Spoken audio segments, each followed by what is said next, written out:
বাড়িতে রাখেন, নিরাপদে রাখেন, হেফাজতে রাখেন, নিজে যা পয়সা উপার্জন করছেন এটা দিয়ে আল্লাহর উপরে সন্তুষ্ট হন। স্ত্রীর সাথে পরামর্শ করে ভালো করে সুন্দর করে সংসার চালাতে শিখেন। 10,000 টাকায় সংসার চলবে ইনশাল্লাহ। আলিকতে সাদুল বিশুল মাইশা, রাসূল সাল্লাল্লাহু আলাইহি সাল্লাম বলেছেন, মধ্যম পন্থায় খরচ করা অর্ধেক জীবিকা নির্বাহ। আমি মাসে 10,000 টাকা ইনকাম করি, আমার খরচের একটা মধ্যম পন্থা থাকবে, এ কথা মুহাম্মদ সাল্লাল্লাহু আলাইহি সাল্লাম বলেন। আমি মাসে 10 লক্ষ টাকা ইনকাম করি, আমার এই 10 লক্ষ টাকার খরচের একটা মধ্যম পন্থা থাকবে, তার নাম অর্ধেক জীবিকা নির্বাহ। হিসাব বিবেচনা করে খরচ করার নাম অর্ধেক জীবিকা নির্বাহ। নিজে উপার্জন করেন, করতে শিখেন এবং সে দিয়ে নিজেকে সন্তুষ্ট রাখেন। স্ত্রীকে বোঝানোর চেষ্টা করেন, স্ত্রীকে সঞ্চিত সম্পদ মনে করেন, যাতে যাকাত লাগে না। আল্লাহ তাআলা বলছেন, ওয়াজআলনা বাইনাকুম মাওয়াদ্দাতা রাহমা, আমি স্বামী স্ত্রী তোমাদের মাঝে ভালোবাসা সৃষ্টি করে দিয়েছি। কথায় কথায় তর্ক, কথায় কথায় ঝামেলা, নেই অভিযোগের শেষ, নাই অভিমানের শেষ, নাই প্রতিবাদের শেষ। যখন অভিযোগের শেষ থাকে না, প্রতিবাদের শেষ থাকে না, তখন শয়তান খালি সারা রাত তাকে বলে, আরো অভিযোগ কর, আরো অভিযোগ কর, আরো প্রতিবাদ কর। একবারে বলবে যে তুই শান্তি থাকবো না, যা। সকালবেলাতে ইবলিশ বহু শয়তান ছেড়ে দেয়, এই তোরা মানুষকে পাপী কর। বিকেলে আসে, তখন বলে, এই তুই কি করেছিস? বলে, আমি একজনকে জেনা করিয়েছি। যাক, এটা কোনো কাজই হয়নি। এই তুই কি করেছিস? আমি একজনকে সালাত আদায় করতে দিই না, এটা কোনো কাজ হয়নি। এই তুই কি করেছিস? আমি একটা মানুষকে হত্যা করেছি, এটাও কোনো কাজ হয়নি। এই তুই কি করেছিস? আমি স্বামী স্ত্রীর মধ্যে গন্ডগোল লাগিয়ে দিয়েছি। যেমন বলে গন্ডগোল লাগিয়ে দিয়েছি, তেমনি ইবলিশ তার চেয়ার থেকে উঠে লাফ দিয়ে উঠে সেই শয়তানকে বুকে জড়িয়ে ধরে বলে, তুই একটা কাজ করেছিস। এই কথা মুহাম্মদ সাল্লাল্লাহু আলাইহি সাল্লাম বলেন। তো এমন ভাবে রাখবেন যার কোনো আপত্তি নাই, অভিযোগ নাই, অভিমান নাই, কিছু নাই, কোনো পথই নাই। ভাবতে দিবেন কম, না হলেও বলবে আগে ইস্টাবলিশড হতে হবে, ইস্টাবলিশড হতে হবে। তার মানে সবই গেছে। যেভাবে রাসূল বলেছেন সেভাবে রাখেন। যে মানের তুমি খাও সে মানের খাওয়াবা, তুমি যে মানের পড়ো সে মানের পড়াবা। তুমি তাকে কটু কথা বলবা না, তুমি তার মুখে মারবা না, তুমি তাকে তোমার বাড়ি ছাড়া কোথাও যেতে দিবা না, কোথাও থাকতে দিবা না। তা আপনার চোখের সামনে ভ্যানিটি ব্যাগ নিয়ে বাজারে চলে যায়। আচ্ছা, এরকম বাজারে যদি মহিলা মানুষ আসে, তো আর ব্যাগের শেষে দেখবেন একটা টাকাও নেই, মানে তো বুদ্ধি কম, যা আছে সব নিয়ে যাবে। তো ও কেন বাজারে? এ কথা তো আমি বলিনি, তার বুদ্ধি কম। আল্লাহর নবী বলেছেন, আল্লাহ বলেছেন, নারী এমন জাতি যারা পুরুষের সাথে প্রতিবাদে টিকতে পারে না, ওদেরকে দুর্বল করে সৃষ্টি করা হয়েছে, এই কথা আল্লাহ বলছে। মুহাম্মদ সাল্লাল্লাহু আলাইহি সাল্লাম বলছেন ওদের বুদ্ধি কম। আমি বলিনি, হাদিস বুখারী মুসলিম। তাকে নিয়ে আপনি সমাজে কি করে দাঁড় করাতে চান? সে আবার কি করে ব্যাংকের ম্যানেজার হতে পারে, সমাজের সেবক হতে পারে কিভাবে? এটা হয় কি করে? এটা হচ্ছে আপনার কাপুরুষতা, এটা আপনার ফাইজলামি ধর্মের সাথে ভুল হিসাব। আপনি আপনার ছেলেকে মেয়েকে বলেছেন, আমার ছেলে মেয়ের মেধা ভালো, আমার ছেলে মেয়ে গোল্ডেন পেয়েছে, বড় ডাক্তার। দিন রাত আপনাকে বলছি, কে বলেছে ডাক্তার? ও তো জীবন 16 আনাই মিছে। ও তো ওই কোম্পানির ওষুধ লিখে যে কোম্পানি তাকে টাকা দিয়েছে। আপনাকে আমি বলিনি যে আপনার জীবনটা 16 আনাই মিছে?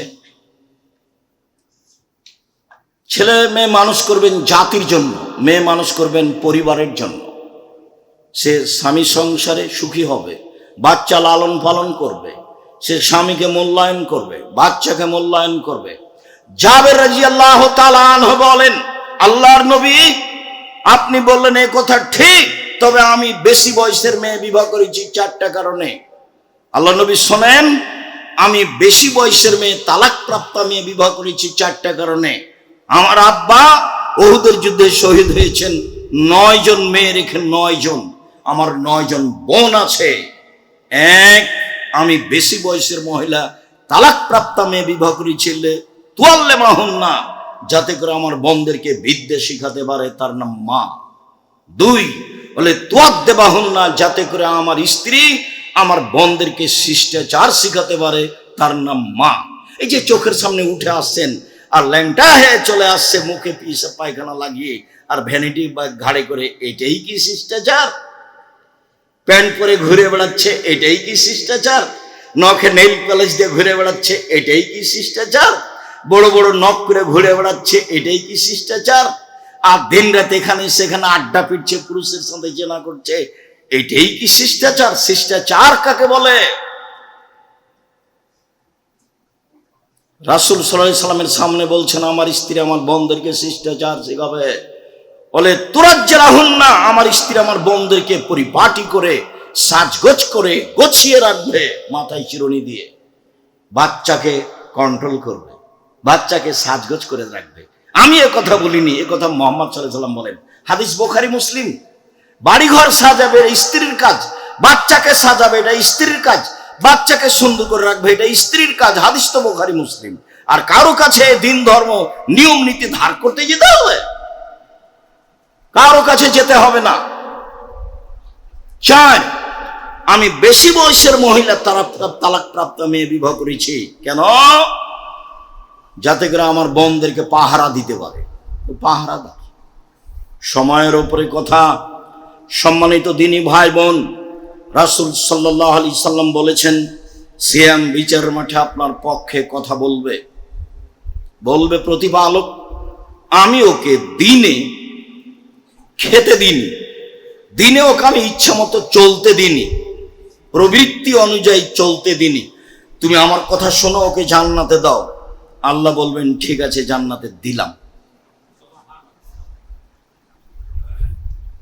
সাহাল ইবনে সাদ রাদিয়াল্লাহু তাআলা আনহু বলেন, রাসূল সাল্লাল্লাহু আলাইহি সাল্লাম বলেছেন, আল জান্নাত লাহা সামানিয়াতু আবওয়াব, জান্নাত তার জন্য 8টি দরজা রয়েছে। মিনা বাবুন ইসমার রায়ান, তার একটি দরজার নাম হচ্ছে রায়ান। রায়ান মানে পানি পান করে তৃপ্তি লাভ করা। লায়াত খোলা ইল্লা সায়েমুন, এই দরজা দিয়ে সিয়াম পালনকারী ব্যতীত কেউ প্রবেশ করতে পারবে না। এই যা দাখাল আখিরুহুম উগলিকা, শেষ ব্যক্তি ঢুকে গেলে দরজা বন্ধ করা হবে। এমন ইবাদত আর কোনো ইবাদত নেই। বিচারের মাঠে যখন মানুষ জান্নাতে ঢুকবে, তখন 8টি দরজা থেকে ফেরেশতারা স্বাগতম জানাবে, আসেন আসেন। যারা সিয়াম পালন করেছেন এই দরজা দিয়ে আসেন, আসেন। যারা হজ করেছেন এই দরজা দিয়ে আসেন, যারা সালাত আদায় করেছেন এই দরজা দিয়ে আসেন, যারা দান করেছেন এই দরজা দিয়ে আসেন। সুযোগ বুঝে আবু বকর সিদ্দিক রাদিয়াল্লাহু তাআলা আনহু বললেন, আল্লাহ নবী বলেন তো এমন কোন ব্যক্তি হবে যাকে সব দরজা থেকেই ডাকা হবে? রাসূল সাল্লাল্লাহু আলাইহি ওয়াসাল্লাম বলেন, হ্যাঁ, তুমি তার মধ্যে। এটাও বলবে। বিশাল ব্যাপার। যেটা মূল কথা বলতে যাচ্ছিলাম সেটা হলো এই, সিয়াম পালনকারীর শেষ ব্যক্তি ঢুকলে দরজা বন্ধ করা হবে, আরো বাকি দরজা খোলা আছে। সিয়াম ব্যতীত এই দরজা দিয়ে কেউ প্রবেশ করতে পারবে না। সিয়াম পালন করে অন্য দরজাতে ঢুকতে পারবে, হজ করে অন্য দরজাতে ঢুকতে পারবে, দান করে অন্য দরজাতে ঢুকতে পারবে। কিন্তু এই দরজা শুধু কাদের জন্য খাস? সিয়াম পালন করে। এই আসলেই ভিন্ন ধরনের ইবাদত। উমামা বাহিলি রাদিয়াল্লাহু তাআলা আনহু বলেন, রাসূল সাল্লাল্লাহু আলাইহি সাল্লামকে একদা তিনি বললেন, আল্লাহর নবী, মুরনি বিআমালিন আমিলতুহু, আল্লাহর নবী আমাকে একটা আমলের কথা বলেন তো, যাতে আমি জান্নাতে চলে যাব। তখন রাসূল সাল্লাল্লাহু আলাইহি সাল্লাম বললেন, উমামা আলাইকা বিসসাম ফাইন্নাহু লা ইদলা লাহু, তুমি সিয়াম পালন করো। ইবাদতের জগতে সিয়ামের সমপর্যায়ের কোনো ইবাদত নেই। এইটা সিয়াম আর এইটা সালাত। যদি বলি সালাত সিয়ামের সমপর্যায়ের ইবাদত, তাহলে ভুল হবে। এইটা সিয়াম আর এটা হলো হজ। যদি বলি যে হজ সিয়ামের সমপর্যায়ের ইবাদত, তাহলে ভুল হবে। যদি এইটা দান আর এইটা হলো সিয়াম, যদি বলি দান সিয়ামের সমপর্যায়ের ইবাদত, তাহলে ভুল হবে। কেন? মুহাম্মদ সাল্লাল্লাহু আলাইহি সাল্লাম বললেন, সিয়ামের সমপর্যায়ের ইবাদত পৃথিবীতে নেই। আবার তিনি বলছেন, আলাইকা বিসসাম, ও মামা তুমি সিয়াম পালন করো। ফাইন্নাহু লা মিসলা লাহু, সিয়াম এমন একটি ইবাদত যার মতো কোনো ইবাদত পৃথিবীতে নেই। এতক্ষণ ছিল সমপর্যায়ের, এবার বলছেন মতো। যার মতো কোনো ইবাদত নেই তার নাম সিয়াম। সম্মানিত দিনী ভাই বোন, রাসূল সাল্লাল্লাহু আলাইহি সাল্লাম যা বলেন তাতে সিয়াম আসলে একটি ভিন্ন ধরনের ইবাদত, যা অন্য ইবাদতের সাথে মিল খায় না। আবু হুরায়রা রাদিয়াল্লাহু তাআলা আনহু বলেন, রাসূল সাল্লাল্লাহু আলাইহি সাল্লাম একদা বললেন, কুল্লু আমাল ইবনে আদম ইজাফুল হাসানাতু বিআশরি আমসালিহা ইলা 700 যায়ফ। আদম সন্তানের সব নেকি করলেই 10, যা করবেন 10, এক নেকি লিখা হয় না। যেখানে এক নেকির কথা এসেছে সেটা এক মানে 10, লিখবেই 10। তারপর ফেরেশতাদের বলবেন বাড়াও বাড়াও বাড়াও, 700 পর্যন্ত বাড়াও, আরো বাড়াও, বাড়াতে থাকো।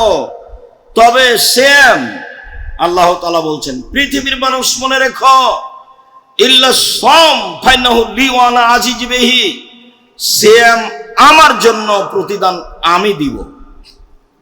সিয়াম আমার জন্য প্রতিদান আমি দিব, এই কথা আল্লাহ তাআলা বলেন। আবার কারণ বলছেন, ফাইনাহু তারাকা শাহওয়াতা তাআমা মিন আজলি আও ইয়াদা শাহওয়াতা তাআমা মিন আজলি, আমার কারণেই সে দুইটা জিনিস ত্যাগ করেছে। প্রবৃত্তি, খাদ্য সবাই ছেড়ে দিতে পারে। বাচ্চা ছেলেকে বুঝালে বাচ্চা ছেলেও খাদ্য ছেড়ে দিবে, বৃদ্ধ মানুষ তো পারেই। তাহলে প্রবৃত্তি কি জিনিস, যেটা মানুষ সহজে পারে না। যেমন আজকে আপনাকে বলছি, আর আপনি দাড়ি চাঁচবেন না, দেখি চাঁচেন কি না। যেদিন চাঁচবেন সেদিন আপনি এখন মনে করবেন যে আমি প্রবৃত্তি মেনে চলি, আমার মন যা চাই সেটাই করি আমি, তার নাম প্রবৃত্তি মেনে চলা। দেখি আপনার মিল খাই কিনা। আজকের পরে আর কোনদিন প্যান্টটা টাকনোর নিচে করবেন না। যদি করেন তাহলে আপনাকে বুঝতে হবে আমি প্রবৃত্তি মেনে চলি। আপনাকে বলি, আর কোনোদিন দোকানপাটে বসে মানুষের বদনাম গীবত করবেন না।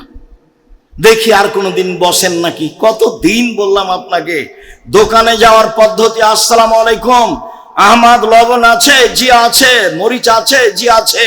1 কেজি লবণ দাও, 200 মরিচ দাও। টাকা দেওয়া হয়েছে, আসসালামু আলাইকুম, গেলাম। আপনি বসে ওখানে আড্ডা পিটছেন কেন? ওখানে ল্যাংটা মেয়ে নাচে। আমি আপনাকে আর কি বলি, পরে একটু বলতে চাচ্ছিলাম, বারবার আঘাত করছে। আমি 22শে ডিসেম্বর থেকে নিয়ে 11ই জানুয়ারি পর্যন্ত লন্ডনে থাকলাম। বিভিন্ন জায়গায় গেলাম, বিমানে গেলাম, গাড়িতে গেলাম, ট্রেনে গেলাম। কোথাও যে দুজন মানুষ বসে গল্প করছে এটা চোখে পড়লো না। রাত 2টায় গেলাম, রাত 3টায় গেলাম, 4টায় গেলাম, ভোরে গেলাম, সন্ধ্যায় গেলাম। বিভিন্ন সময়ে আমি সফরে থাকলাম, গ্রাম দিয়ে হাঁটলাম, একবারে গ্রাম থেকে গ্রাম। কোথাও যে দুজন বসে মানুষ গল্প করে না। আমি বিমানে থাকলাম 14 ঘন্টা, সিঙ্গাপুর এয়ারলাইন্স, সিঙ্গাপুর থেকে লন্ডনে গেল 14 ঘন্টায়। আমার ধারণায় ইহুদি খ্রিস্টান ছাড়া বিমানে আর কেউ ছিল না। 2-1 পাকিস্তানি মানুষ থাকতে পারে, মানে আমি কয়েকবার হাঁটাহাঁটি করলাম, আমার নজরে পড়ে না। এই লম্বা সময়ে আমি তাদের দেখলাম, তারা বই পুস্তক পড়ছে, তারা মোবাইলে কিছু হিসাব নিকাশ করছে, মোবাইলে কোনো জিনিস তারা দেখছে। তবে কোন মোবাইলে কারো চোখের সামনে টিভিতে আপনার এই ল্যাংটা মেয়ে নাচে না, গান বাজনা নাই কারো টিভিতে। আমার অনুমান হলো 2-1টা টিভিতে যে তারা নাটক দেখছে, এরকম আমার ধারণা হলো। আমি হাঁটতে থেকে যেটা আঁচ করলাম, তো তাহলে হইচই, গন্ডগোল, আড্ডা পিটা, মারামারি আপনাদের উপরে চাপিয়ে দেওয়া হয়েছে। একটা গাড়ি আগে চলে যাবে, সামনে একটা গাড়ি পড়তে আগে ও থেমে গেছে, আপনাকে প্রাধান্য দিচ্ছে আগে। আপনি সুবিধা নিয়ে নেন, ও আর সুবিধা নিবে না, আপনার হয়ে যাবে তখন ও যাবে। সবাই সবাইকে সুবিধা দিতে চাচ্ছে, যেটা মুহাম্মদ সাল্লাল্লাহু আলাইহি সাল্লামের নীতি। সম্মানিত দিনী ভাই বোন, বলছিলাম প্রবৃত্তি। যেসব নারীকে রাস্তাঘাটে দেখছেন এরা সবাই প্রবৃত্তির অনুসরণ করে। তাহলে এরা সবাই রোজা থাকে, উপবাস থাকে, সিয়াম থাকে না। সিয়াম মানে বিরত থাকা, যারা দোকানে আড্ডা পিটে, যারা মিথ্যা কথা বলে, যারা জুয়াচুরি করে, যারা দাগাবাজি করে, যারা চাঁদাবাজি করে, যারা রাহাজানি করে, যারা মানুষকে জেল হাজতে দেয়, যারা মানুষকে অপমান করে, যারা মানুষকে খাটো করে, তারা মনের অনুসরণ করে, ওরা রোজা থাকে, ওদের সিয়াম হবে না, এ কথাই চূড়ান্ত হাদিস বুখারী মুসলিম। তারা প্রবৃত্তির অনুসরণ করে, অল্প দিন বাঁচতে এসে এইভাবে ক্ষমতা দেখিয়ে, দলীয় দাপট দেখিয়ে বাঁচতে রাজি নয়। শ্বাস বন্ধ হয়ে গেলে ছেলে মেয়ে আত্মীয় স্বজন ফেলে দিয়ে আসবে কবরে, কেউ সহযোগিতা করবে না। অবাক জীবন মানুষের, চলে যাওয়ার পরে পৃথিবীর সাথে যোগাযোগের কোনো সম্পর্ক নেই। যতই ভালোবাসা থাক না ছেলে মেয়ের উপরে, ছেলে মেয়ে আপনাকে রাখতে পারবে না, কোনো পথ নেই রাখার। তার নাম মরণ, তার নাম জীবন। দিন রাত দেখে আসছেন, দাদা চলে গেছে, বাপ চলে গেছে, মা চলে গেছে, এইভাবে আমিও চলে যাব। অর্থ সম্পদ সবকিছু থাকবে, আমার সাথে যোগাযোগ করতে পারবে না। অল্প দিন বাঁচতে এসে ফাঁকি দিয়ে, ধোকা দিয়ে, অন্যায় করে, অপিরাজ করে, লুপ্তরাজ করে, রাহাজানি করে, দাগাবাজি করে, জুয়া চুরি করে, চাঁদাবাজি করে বসে বেঁচে থেকে কি লাভ? আমি তো বলেছি আপনাকে, সবচেয়ে কম পয়সার ব্যবসা করে খাবো, আমার রুজি হলেই তো হলো। দিন মজুরি করে খাবো, না হয় বেতনে চাকরি করব, না হয় জমি চাষ করব। বহুদিন বলেছি, দায়িত্বশীল চেয়ারম্যান যদি জানতো বিচারের মাঠ কত কঠিন, তাহলে জনগণকে বলতো, জনগণ আমার দায়িত্বে আসা ভুল হয়েছে, আমি চলে গেলাম। আমার আব্বার 10 শতক জমি ভাগে পেয়েছি, ওই 10 শতক জমিতে বেগুনের চাষ করে খাবো, আমি এই কাজ করব না। আসসালামু আলাইকুম। আপনাকে আমরা বোঝাতেই পারি না পৃথিবী কি জিনিস, অথচ দিন রাত দেখছি। সম্মানিত দিনী ভাই বোন, সেম একটি ব্যতিক্রম ইবাদত, যার বিনিময়ে একমাত্র আল্লাহ তাআলা দিবেন। সিয়াম থাকার চেষ্টা করেন, রোজা থাকিয়েন না। রোজা মানে উপবাস থাকা, সিয়াম মানে বিরত থাকা। আল্লাহ আমাদের বুঝিয়ে আমল করার তৌফিক দান করুক। আল্লাহুম্মা সাল্লি আলাইহি আল্লাহুম্মা বারিক আলাইহি।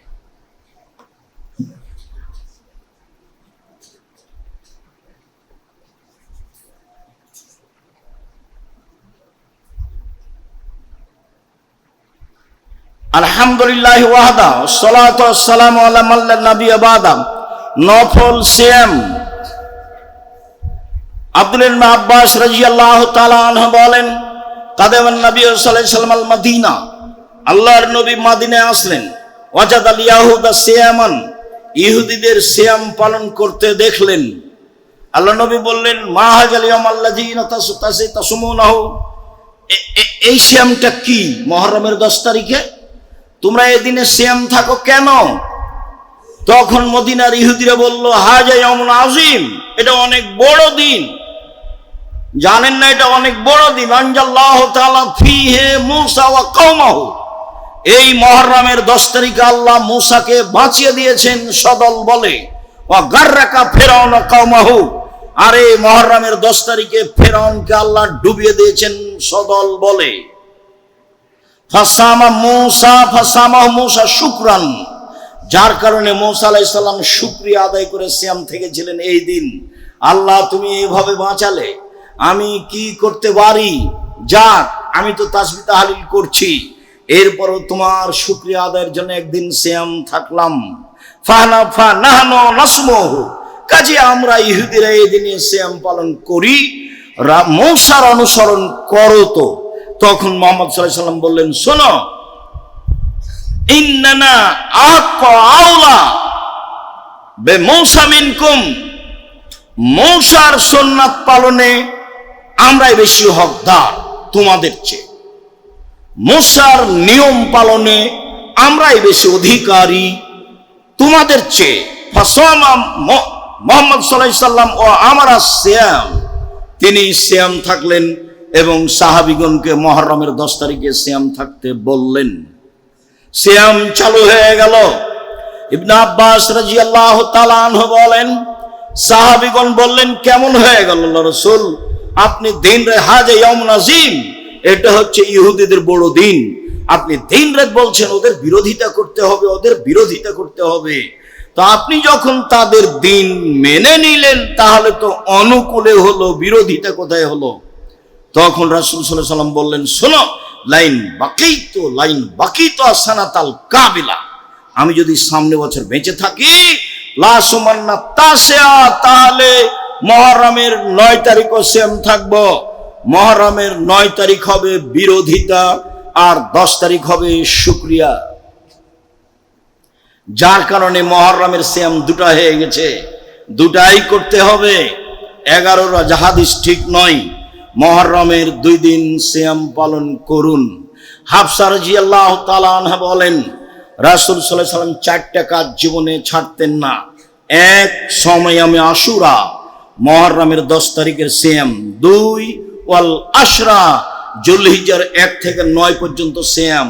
3, সালাসাতা ইয়ামিন মিন কুল্লি শাহরিন, প্রত্যেক মাসে 3টি। 4, রাকাতাইনে কাবলা ফজরে, ফজরের পূর্বে 2 রাকাত সালাত কখনো ছাড়তেন না। বাড়িতে ও সফরে আল্লাহ নবী 4টা জিনিস কখনো ছাড়তেন না। 1, মুহররমের 10 তারিখের সিয়াম 9, 10। 3, যুলহিজ্জার 1 থেকে 9 পর্যন্ত সিয়াম। 2, 3, প্রতি মাসে 3 দিন। 4, ফজরের 2 রাকাত সুন্নাত। যদি মনে না থাকে তাহলে সময় মোবাইলে দেখে যন্ত্রের মাধ্যমে অবগত হয়ে যাবেন। আমিও আপনার সহযোগিতায় প্রস্তুত রয়েছি ইনশাআল্লাহ। সম্মানিত দিনী ভাই বোন, বলছিলাম মুহররমের সিয়াম। আবু হুরায়রা রাদিয়াল্লাহু তাআলা আনহু বলেন, রাসূল সাল্লাল্লাহু আলাইহি ওয়াসাল্লাম বলেছেন, আফজালুস সিয়াম বাদা রমাজান শাহরুল্লাহিল মুহররম, রমাজানের পরে সবচেয়ে উত্তম সিয়াম হচ্ছে মুহররমের সিয়াম। আবু হুরায়রা রাদিয়াল্লাহু তাআলা আনহু বলেন, রাসূল সাল্লাল্লাহু আলাইহি ওয়াসাল্লাম বলেছেন, সিয়ামু ইয়াউমি আশুরা আতাসিবু আলাল্লাহি আইয়ুকাফিরা আসসানাতাল্লাতী কাবলাহু, আমি আশা করি মানুষ যদি মুহররমের 10 তারিখে সিয়াম থাকে তাহলে তার অতীতের 1 বছরের পাপ ক্ষমা হয়ে যাবে।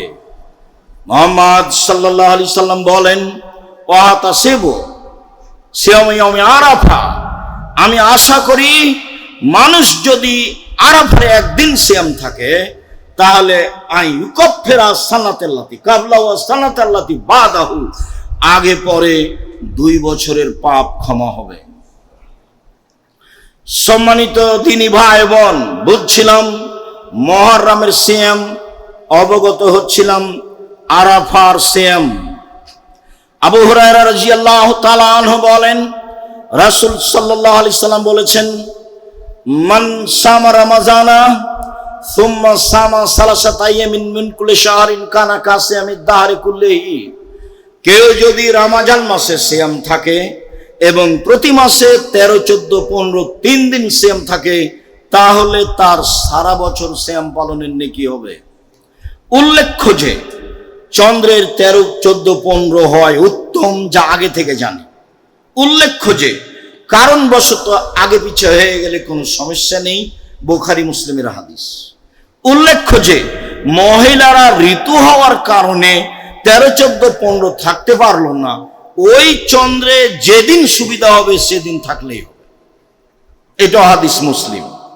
তাহলে 13, 14, 15 ভালো, না পারলে মাসে যে কোনো একদিন হলেই হবে, সবই সহিহ হাদিস। বলছিলাম প্রতি মাসে 3 দিন সিয়াম। রাসূল সাল্লাল্লাহু আলাইহি সাল্লাম বলেন, ইবাদতের জগতে সবচেয়ে উত্তম হলো যুলহিজ্জার 1 থেকে নিয়ে 10 পর্যন্ত ইবাদত। যার কারণে আমরা বাছাই করেছি যুলহিজ্জার 1 থেকে নিয়ে 9 পর্যন্ত সিয়াম থাকবে সারা পৃথিবীর যারা যেখানে বসবাস করে তারা। তবে হাজিদের জন্য না হয় ভালো, বিশেষভাবে আরাফার দিন। সম্মানিত দিনী ভাই বোন, তারা অন্য দিনে থাকতে পারে, তাদের ইচ্ছে, তবে আরাফার দিন থাকা লাগবে না। রাসূল সাল্লাল্লাহু আলাইহি সাল্লাম ছিলেন না। অবগত হচ্ছিলাম যুলহিজ্জার 1 থেকে নিয়ে 10 পর্যন্ত সবচেয়ে উত্তম ইবাদতের সময় তার 1 নম্বর ইবাদত হলো সিয়াম। আবু আইয়ুব আনসারী রাদিয়াল্লাহু তাআলা আনহু বলেন, রাসূল সাল্লাল্লাহু আলাইহি সাল্লাম বলেছেন, মান সামা রমাজানা সুম্মাত বাহু সিত্তান মিন শাওয়াল কানা কাসিয়ামিদ দাহরি কুল্লিহি। কেউ যদি রমজান মাসের সিয়াম থাকে, তারপরে শাওয়ালের 6টা সিয়াম থাকে, তাহলে সে সারা বছর সিয়াম পালনের নেকি পাবে। আমরা বিভিন্ন বৈঠকে অবগত হয়েছি, মুহররমে শাওয়ালের সিয়াম ছেড়ে ছেড়ে রাখতে হবে, এই কথা মিথ্যে। বরং কিছু জয়ীফ হাদিসে পাওয়া যায় ধারাবাহিক রাখতে হবে 6টা একটানা, এটাই উত্তম। ঈদের পরের দিন থেকে আপনি 6টা রেখে নেবেন, যেদিনই রাখেন 6টা রাখবেন, ধারাবাহিক রাখার চেষ্টা করবেন শাওয়াল মাসে, তাহলে সারা বছর সিয়াম পালনের নেকি হবে। এবার চলেন বৃহস্পতিবার সোমবার সিয়াম। আয়েশা রাদিয়াল্লাহু তাআলা আনহা বলেন, কানা নবী সাল্লাল্লাহু আলাইহি ওয়াসাল্লাম ইয়াসুমু ইয়াউমাল ইসনাইন আল খামিস। আল্লাহর নবী সোমবারে সিয়াম থাকতেন, বৃহস্পতিবার সিয়াম থাকতেন নিয়মিত। আবু হুরায়রা রাদিয়াল্লাহু তাআলা আনহু বলেন, রাসূল সাল্লাল্লাহু আলাইহি সাল্লাম বলেছেন, তুরাজুল আমাল ইয়াউমাল খামিস ওয়াল ইসনাইন ওয়া আনা উহিব্বু ইউরাজা আমালি ওয়া আনা সাইম। পৃথিবীর মানুষ শুনে রেখো, মানুষের পাপ নেকি সোমবার এবং বৃহস্পতিবার আল্লাহর নিকটে পেশ করা হয়। পৃথিবীর মানুষ শুনে রেখো, মানুষের পাপ নেকি সোমবার এবং বৃহস্পতিবার আল্লাহর নিকটে পেশ করা হয়। আমি মুহাম্মদ সাল্লাল্লাহু আলাইহি সাল্লাম চাই, আমার যখন রিপোর্ট পেশ করা হবে আল্লাহর কাছে, তখন আল্লাহ দেখুক যে আমি সিয়াম অবস্থায় আছি। তার মানে মুহাম্মদ সাল্লাল্লাহু আলাইহি সাল্লাম রিপোর্টটা দেখাতে চাইতেন সিয়াম অবস্থায়। তার মানে মুহাম্মদ সাল্লাল্লাহু আলাইহি সাল্লাম রিপোর্টটা দেখাতে চাইতেন সিয়াম অবস্থায়। মর্মে আমি আপনাকে আন্তরিকভাবে অনুরোধ জানাচ্ছি যে আপনি আমার দিনী ভাই, আপনি আমার দিনী বোন, প্রাণপণে চেষ্টা করুন বৃহস্পতিবার সোমবার সিয়াম থাকার। পারলে সাহারি খাবেন, না পারলে না খাবেন। সাহারি ভালো, কিন্তু খেতেই হবে এমন কথা নয়। বৃহস্পতিবার সোমবার সিয়াম পালন করুন, অন্তত রিপোর্ট ধরার আশায়। আল্লাহ দেখুক সিয়াম অবস্থায় রিপোর্টটা, এমনি খুশি হয়ে যাবে। যেগুলো মন্দ আছে সেগুলো সব কেটে দিবেন খুশি এই জন্য। ওসামা ইবনে যায়েদ বলেন, কুলতু, আমি বললাম, ইয়া রাসূলুল্লাহ, লাম আরাকা তাসুমিন শাহরি মিনাশ শুহুরি মা তাসুমু শাবানা। আল্লাহর নবী, আপনাকে শাবান মাসে যত সিয়াম পালন করতে দেখি, আর কোন মাসে তত সিয়াম পালন করতে দেখি না কেন? আপনি শাবান মাসে এত এত বেশি সিয়াম থাকেন কেন? এটা জিজ্ঞাসা মনে থাকে যেন। আল্লাহর নবী, আপনি শাবান মাসে এত বেশি সিয়াম থাকেন কেন? তখন আল্লাহ রাসূল বলছেন, শোনো, শাবান মানে রজব ও রমজান, শাবান একটি মাস, রজব ও রমজানের মাঝে 27শে রজব সিয়াম থাকলে পাপ হয়েছে। 27শে রজব মেরাজ দিবস হিসাবে রোজা থাকলে পাপ হয়েছে, এটা বিদআত। এ ব্যাপারে কোনো হাদিস নেই। জাল ও বানাওয়াট হাদিসের উপরে জনগণ চলে। এক শ্রেণীর মহিলা বৈঠকে বলছে, বুবু তুমি 27শে রজবে রোজা থাকো, এই দিন মেরাজ হয়েছে, তাতে কি হবে? রাসূল সাল্লাল্লাহু আলাইহি ওয়াসাল্লাম রাখেননি, রাখতে বলেননি। যা আছে তা মানুষের বানানো কথা। অতএব 27শে রজবে রোজা থাকলে পাপ হবেই হবে, তার নাম বিদআত। শেষে আর ইবাদত কবুল হবে না যতদিন তওবা না করবে এবং এই পাপ থেকে ফিরে না আসবে। পক্ষান্তরে রাসূল সাল্লাল্লাহু আলাইহি ওয়াসাল্লাম বললেন, রজব এবং রমজানের মাঝে একটি গুরুত্বপূর্ণ মাস শাবান। এক মানুষ তা থেকে বেখিয়াল থাকে। পৃথিবীর মানুষ শুনে রেখো, তুরাজুল আমল ইলা রাব্বিল আলামিন, বাৎসরিক রিপোর্ট পেশ করা হয় শাবান মাসে। দুনিয়ার মানুষ শুনে রাখুন,